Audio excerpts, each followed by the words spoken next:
23 April তৃতীয় ধাপের UP নির্বাচনকে সামনে রেখে নওগাঁয় প্রার্থীরা শেষ মুহূর্তে প্রচারণা চালাচ্ছেন। ভোটারদের দাঁড়ে দাঁড়ে ঘুরেছেন তারা। এদিকে গাইবান্ধার সদর উপজেলার 7টি ইউনিয়ন এবং বান্দরবানের 6টি উপজেলার 25টি ইউনিয়নে নির্বাচনী লড়াই জমে উঠেছে। বিস্তারিত ডেস্ক রিপোর্টে। গান, স্লোগান আর মিছিলে মিছিলে মুখর নওগাঁর নিয়ামতপুর উপজেলার 8টি ইউনিয়নের নির্বাচনী এলাকা। সময় নেই, তাই সামর্থ্যের শেষটুকু দিয়ে প্রচার চালিয়ে যাচ্ছেন প্রার্থীরা। নিয়ামতপুর উপজেলার 8টি ইউনিয়নের সবকটিতে জয়ের আশা আওয়ামী লীগ সমর্থিত প্রার্থীদের।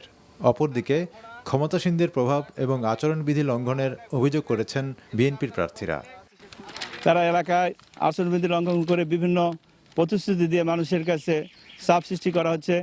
যাকে ভোট না দিলে বিদ্যুৎ দেওয়া হবে না, তাকে ভোট না দিলে রাস্তাঘাট করা হবে না। আমি এতটুকু আচরণবিধির কোনো রকম লঙ্ঘন করি নাই। আমি আমার নেতাকর্মীকে বলেছি এবং সমর্থকদেরও বলেছি যে মানুষকে ভোট নিতে হলে মানুষেরকে বুঝে ভোট নিতে হবে, কিন্তু জোর করে ভোট নেওয়া যায় না। এদিকে নিয়ামতপুর উপজেলার চন্দননগর ইউনিয়নের 7 জন প্রার্থী চেয়ারম্যান পদে প্রতিদ্বন্দ্বিতা করছেন। তবে আওয়ামী লীগের বিদ্রোহী প্রার্থীর বিরুদ্ধে আচরণবিধি লঙ্ঘনের অভিযোগ দলের প্রার্থীর। প্রতিপক্ষের বিরুদ্ধে আচরণবিধি লঙ্ঘনের অভিযোগ বিএনপি ও স্বতন্ত্র প্রার্থীর। জনগণকে সঙ্গে নিয়ে আগামীতে আরও ব্যাপক উন্নয়ন করব এবং চন্দননগর ইউনিয়ন একটা ডিজিটাল ইউনিয়নে আমি রূপান্তরিত করব। যদি চন্দননগর ইউনিয়নে সুষ্ঠু নিরপেক্ষ নির্বাচন হয়, ইনশাল্লাহ চন্দননগরবাসীর দোয়ায় আশীর্বাদে আমি ইনশাল্লাহ জয় করব, এটা নিশ্চিত।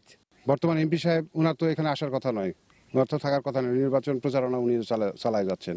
তারপরে আপনার বিভিন্ন জায়গায় আপনার ওই যে বিদ্যুৎ দিবে এরকম একটা করছে আর কি, মাপামাপি করছে। গাইবান্ধার সদর উপজেলার 7টি ইউনিয়নে জমে উঠেছে ইউপি নির্বাচনের প্রচার। পোস্টার ও প্রতীকে ছেয়ে গেছে নির্বাচনী এলাকা। এবার দলীয়ভাবে নির্বাচন হওয়ায় প্রার্থী ও সমর্থকরা তাদের নিজ নিজ দলের অবস্থান ভোটারদের কাছে তুলে ধরছেন। এদিকে দলীয় সিদ্ধান্তের তোয়াক্কা না করে বিদ্রোহীরা এরই মধ্যে ভোটের মাঠে নেমেছেন। আহমেদ শরীফ, এনটিভি নিউজ ডেস্ক।